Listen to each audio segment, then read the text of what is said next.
Starting the recording now. Okay, so if this is for the FS700. If it's got a jammed ND filter, sometimes it jams halfway across, or you might find that you've got little bits of fluff that aren't actually on the sensor. They're just they're inside behind the sensor. Then you're in the right place. And that was my little disclaimer, just to say I have no idea actually what I'm doing, but this camera it's about a 10-year-old camera now, so you're not really going to affect the warranty of it. Okay, so first of all, in order to get to the sensor or to get to the ND filter, you're just going to need to take the whole thing apart. You need to just basically remove all the panels. Most of the screws, when you start pulling it apart, go in either there's kind of like larger screws or smaller screws, and it's only when you start getting down to the kind of finer parts around the sensor that you actually come across any other screws. So basically you just want to keep unscrewing these things, and what you'll find is that there are little flat electronic don't know, like little papery bits of plastic which obviously have all the circuitry in them, and these it's a bit scary to do it first, but you can just pull them out of their sockets, and they do slide back in when you want to when you come to build the camera again. I basically just decided I was going to do this because I needed the camera to work. It was going to be about 500 quid to have it fixed. I didn't really care too much about the camera because I now use a different camera, but I wanted to get it working again so I could lend it out. And so I thought I'd have a go. That's me removing yet another of those little electronic key bits of paper, and slowly working off all these panels. This is the only way you can get to the ND filter. The ND filter for me jammed halfway through, like being open, so the camera was totally unusable until I'd got in there. So once you get into off the lighter plastic things, then you have to go into taking off the more kind of the frame of the camera, and this is where you're starting to remove the bigger screws. So for these, yeah, I just have myself these little pots here, and the bigger screws undo this bit of the frame, which is ultimately like the main strength of the camera. That's what supports everything.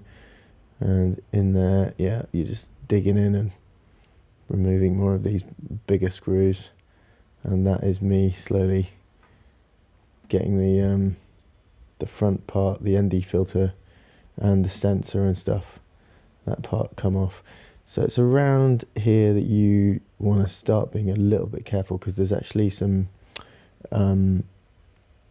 there are some little parts here which are kind of like washers, and you want to keep an eye on there we go, pulling out this little plastic wiry thing. You can kind of figure out how that goes back on pretty easily. Now it's here that you want to be careful. These are where you get the smaller screws, so I just try and keep them in different bowls because they're not the same size as the other screws. I'm pretty aware that if there's any proper electricians or camera fixing people, that they're going to be squirming as they watch this, but the camera's been working for a few months since I did this. Everything's been fine, so I must have done something right.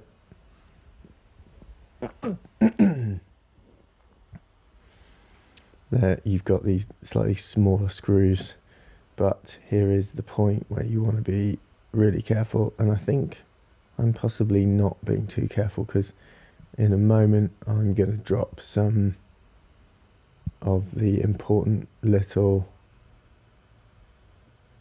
washers. They're not circular washers, they're just kind of little sheets of metal, and you can figure out where they go by the corresponding little knobs.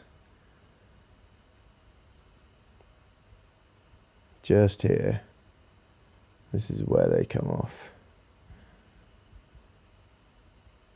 and there we go. So that's that there is the sensor. What you've got and what I've got in my left hand, that's me pointing out on the table right there. That's one of those little washers I was talking about. So just be really careful to spot where they come from. You can see right down at the bottom of the screen, just where I'm touching now, these are the little washers that you want to be careful, because I've got a feeling that they're all different thicknesses, and you want to remember where the different thicknesses go. And I've got a feeling that's probably something that's maybe slightly important, because that's kind of the distance from where the sensor is held away from the lens. A kind of maybe some form of back focus in the camera. So here I am going a little bit deeper, just trying to get myself into where the ND filter is. These are, again, there's basically mostly three different types of screws, and I think these are just the standard size ones again, so I'm just kind of bunging them in the pot with all the standard size screws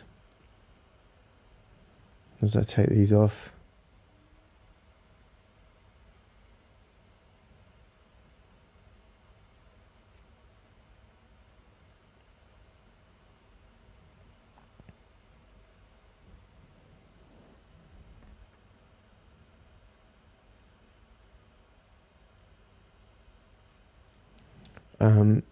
So one thing I did do wrong with this before was that I actually took it apart, fixed the ND filter, and then I put it back together.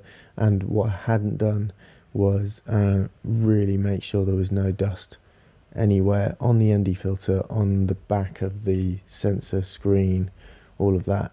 So just be really, really careful. There we go. You can see now that's the ND filter kind of casing, and the way to get into the ND filter is by just removing that little thing. 3 different size screws, 2 really thin screws, which is that one and that one, and then a slightly thicker screw, which is the kind of pivot for the ND filter lever.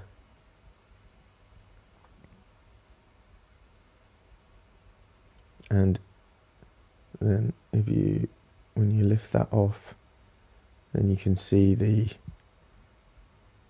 little cog system.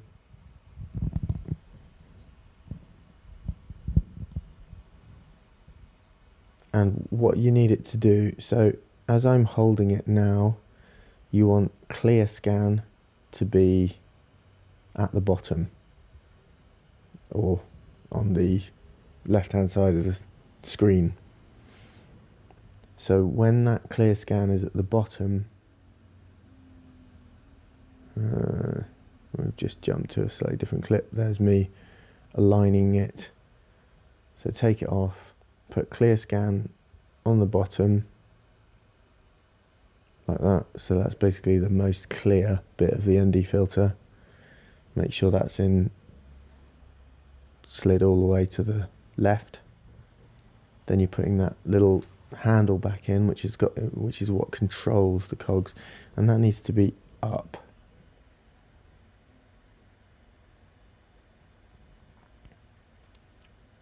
Now, it is possible to put that too far up,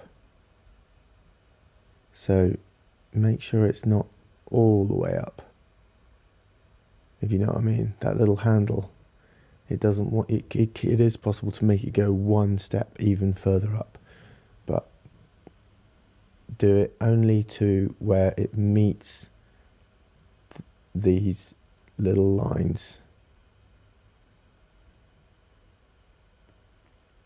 What am I on about? That's what you're wondering, isn't it? What on earth am I doing on this weird part of the internet where some random guy's taking his camera apart, has no idea what he's doing, thinks he can fix it, and now he's telling everyone else that they can fix their old FS700 as well. And here you are. Okay, so that's me screwing in one of the finer screws, I think it was. Yeah, there's two narrower screws. One goes there, one goes on that little top bit.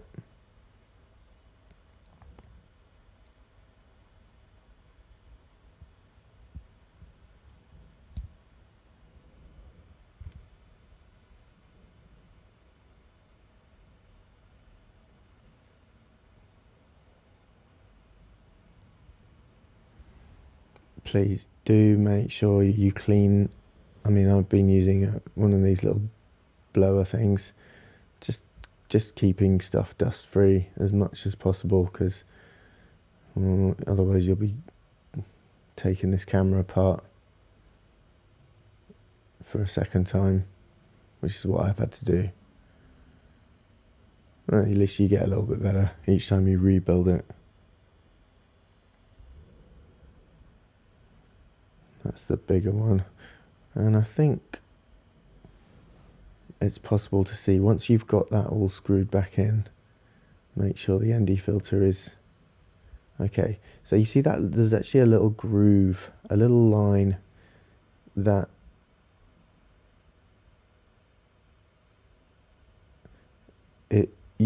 you're the highest point where it's up at the top, the clear scan. It wants to be level with that little groove, that little rainbow shaped groove, and not any further than that.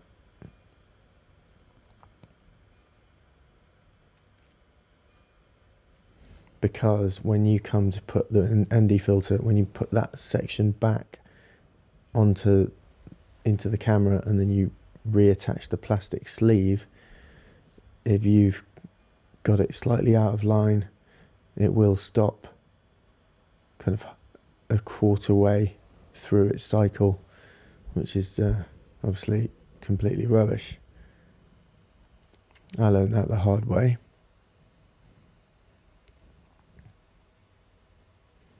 There we go.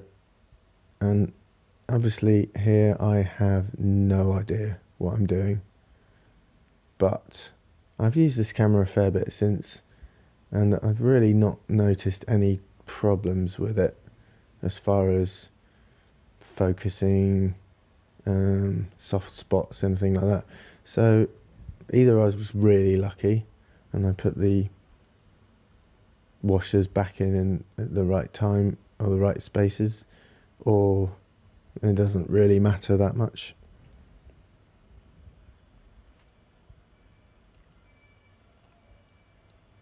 So that's me putting those other washers in the other bit. Yeah, I'm pretty sure if there's any people watching this that know anything about fixing cameras, I can imagine they are shaking their heads in disbelief at the complete fuckwittery going on.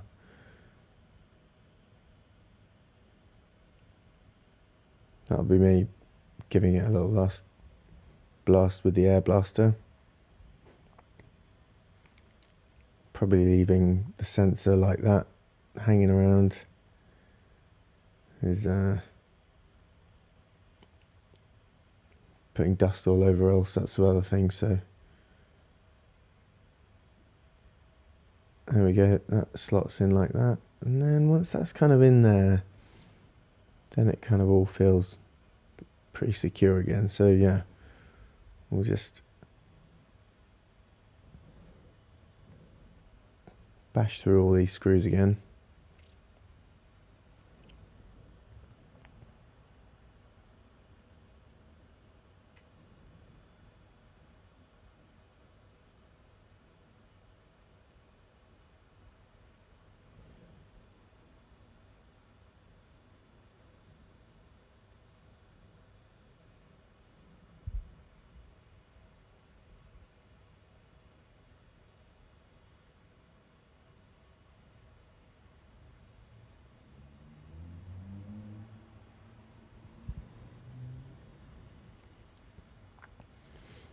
The mad thing about this camera is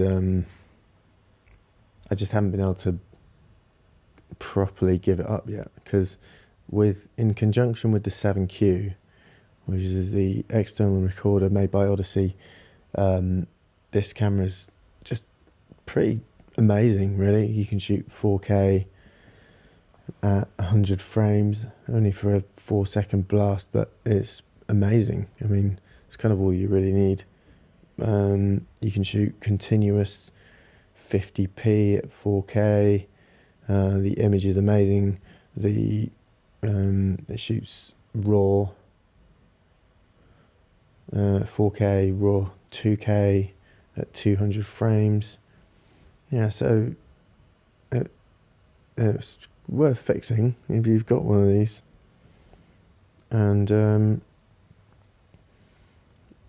And these days I use a Red Epic, and in many ways I think that this camera is a better camera. It's certainly less cumbersome. Its battery life is way better, and there just seems to be so many things they got right with this camera, and then there's other ways that they didn't get things quite so right. Obviously rubbish ND filter sliders, which, well, the Red doesn't have at all, so something that occasionally breaks is better than nothing at all.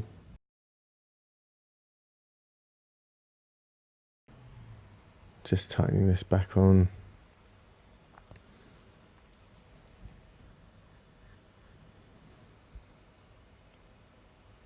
These are the kind of shorter, little kind of nubby screws. Now this is one of those sensor cleaning buds, and I was just making sure there were no last little bits of dust on there. A couple of bits that the little blower thing couldn't get rid of. And then, yeah, this is where you want to be just a little bit careful, because that obviously up there in the top of the screen is the sensor. But if you just gently kind of ease it in, not that way up, you idiot. No, it goes that way. Just gently ease it together. That's me being an absolute half-wit.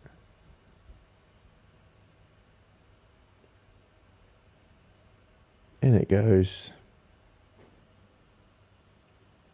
And you can see all those little bits kind of need to dock in, and you also need to make sure that whilst you're doing it, you're not going to drop those little gussets that you've placed back in to their correct place.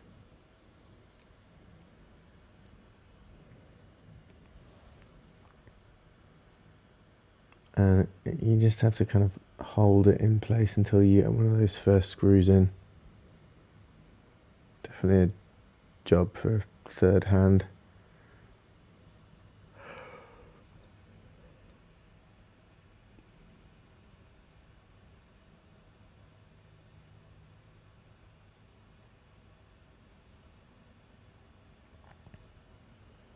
But once you get that first screw in, it kind of all holds together pretty well.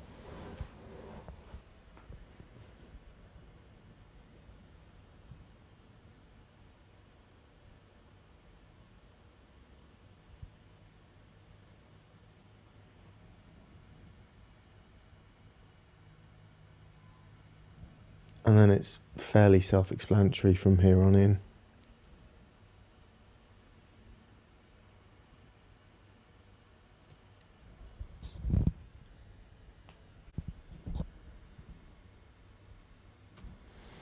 So yeah, just go about getting all of those screws.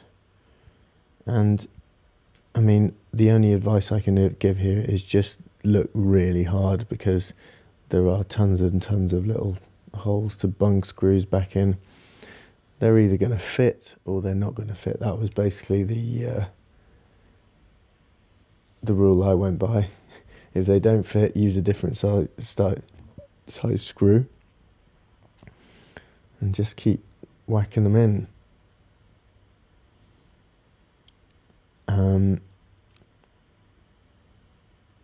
I hope that I'm not ruining loads and loads of old cameras here. I somehow seem to get away with my one still working, so that kind of worked out for me. Oh yeah, that little thing goes back in, slots in quite nicely. Make sure you do reattach all the electronic little things.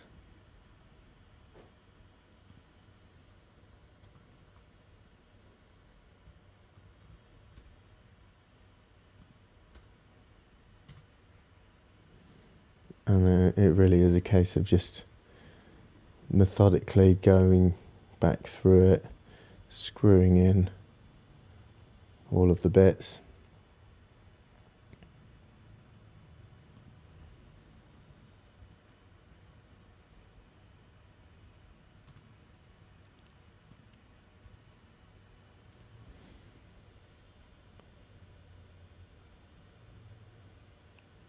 Now here, as you screw that bit on, make sure those little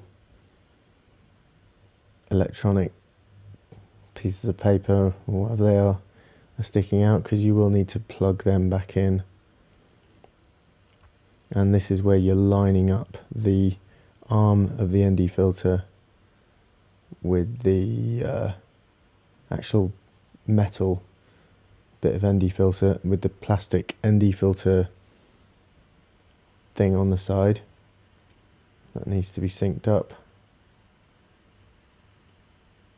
And you can see I clipped in that little bit there, which I'm about to do here with the I know, I'm not. So there we go, there's another one. Just slot that, just push it in. You'll feel it kind of ease in. Make sure it's not creased up too much, because you will, there's obviously some current going through it.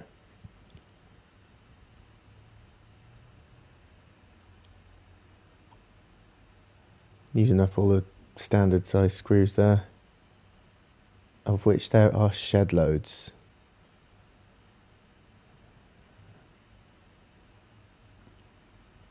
There we go, another little one. It's got some little tabs on it, so you can use a screwdriver or something to push them in. And back through that.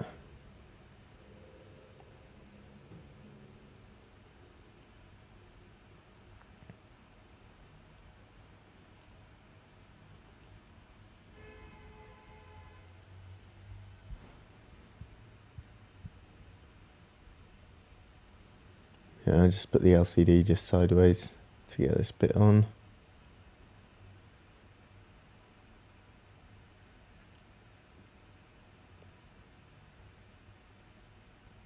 And then that was me just testing it out.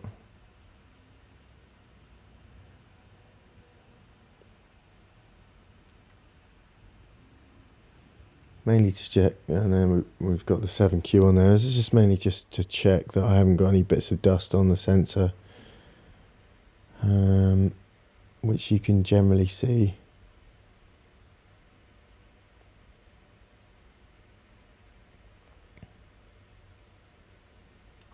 By looking at something blank, you'll see if there's any bits of dust or something like that. And luckily mine's looking alright. And like I said, I've been using this camera for a few months since I fixed it, so obviously did something right. And this is about the 4th time I have taken it apart as well. There's me with a 7Q that's spazzing out on me. Amazing when they work, kind of dickheads when they're not working so well. It's just getting in there with the sensors. It can be a little bit funny, but I've done it a couple of times now and the camera seems to work. So if the cat fits, you've got a cat-shaped hole. Thanks for watching. Don't bother subscribing, because I'll probably never post a video like this again.